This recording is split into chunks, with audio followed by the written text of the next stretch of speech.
Hello, fellow humans. It is I, Rick, of Certifiably in Ingame.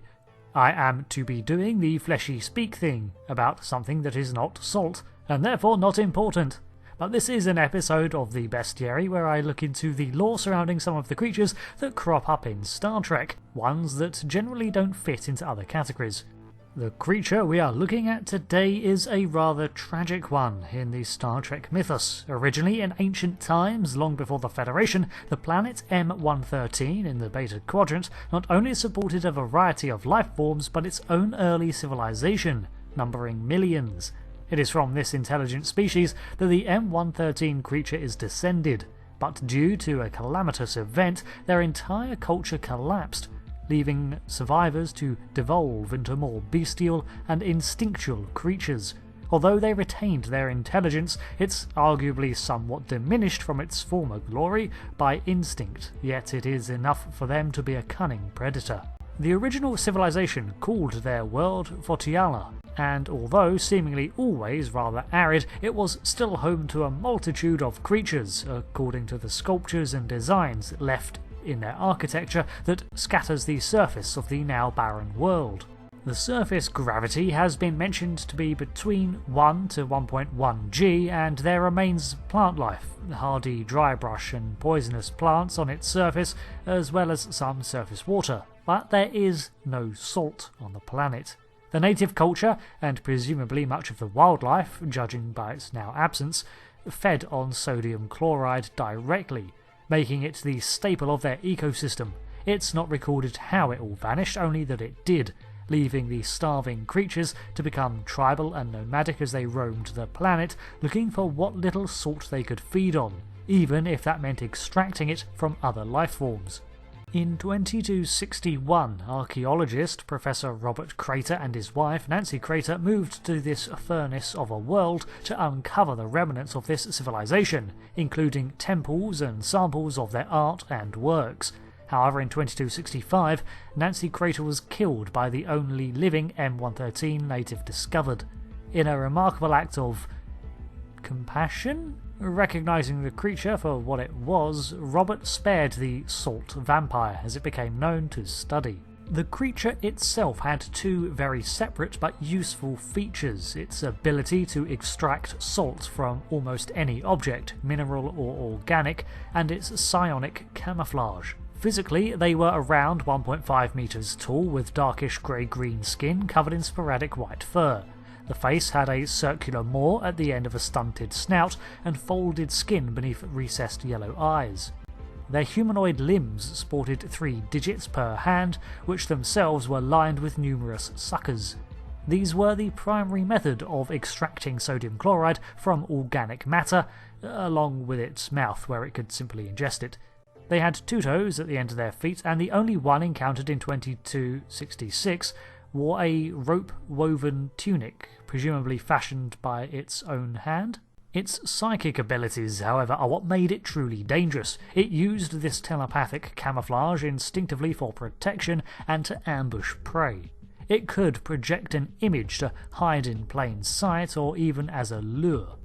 The illusion was based on what the viewer expected or wanted to see, but what's more, they could tailor the image to individuals. Although perhaps tailor is the wrong term, as it seems that they only detected and then projected an expectation, and the viewer's mind filled in the rest.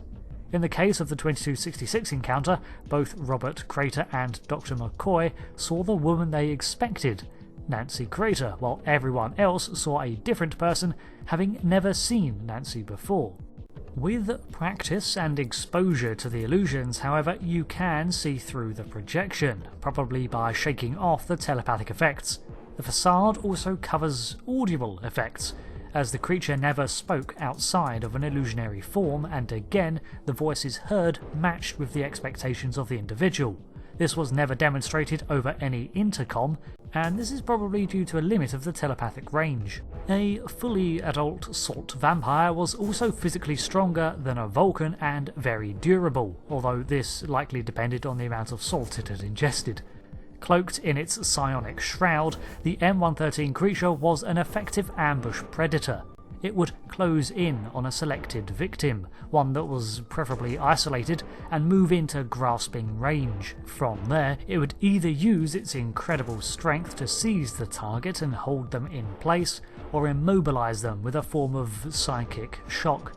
Then the salt extractors lining its palms and digits went to work at siphoning out the mineral from the organic tissue of its prey. This was a very painful and lethal process to the victim. When satiated, the salt vampire would release the depleted quarry, which was left with deep suction marks across the grasped area, usually the head. A starving M113 creature was far more likely to attack. Despite what intelligence remained, the fear of death leading them to risk attacks that would expose its true nature. The salt vampire was resistant to phaser fire to an extent, as with most menacing Trek beasties, but higher settings could wound or kill it. This was the unfortunate fate of the last known M113 creature in 2266, and the species is now listed as extinct, as no further examples of it have been found. Star Trek Online once had a mission involving these creatures, but that has been removed with a story revamp, so even beta content, it seems that the species is pretty much gone. Some extraneous lore remains from that time, however, which is rather interesting, so I'll add that here too. The salt vampire extracted their meal from the very blood of the victim, and as such, Vulcans and other copper-based creatures were unpalatable to the being. The ones in STO were suspected to have been biologically altered and dumped on the unsuspecting Romulan populace by the Tal Shiar. What is canon, however, is that by 2328, M113 is home to a continuing archaeological centre of investigation as well as a prominent tourist destination, where people can visit to learn about the extinct culture.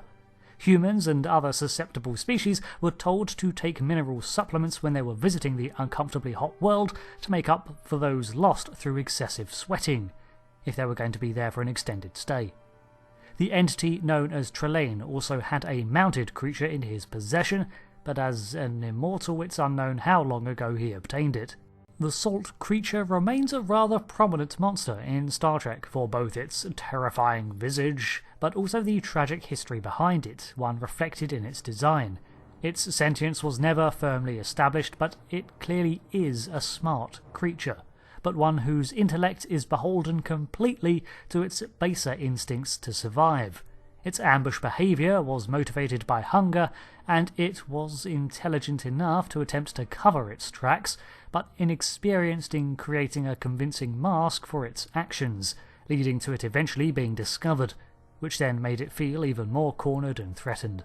If a salt vampire was educated enough to suitably hide its presence, however, then you'd have a creature that could blend right into any culture it wished and feed at whim, right until it walked in front of a security camera. For that matter, why did the transporter not detect it as an alien being when they beamed up, unless the telepathic field kicked in right as it materialised and everyone merely saw what they expected to see when scanning it? Human life signs. Is this a plot hole? Yeah, anyway. Thanks for watching this bestiary on the salt vampire. I remember it terrifying me as a kid, but that's what made it so cool. Thanks for watching, and I'll see you next time for another lore video. Until then, I've been Rick, I promise, and goodbye.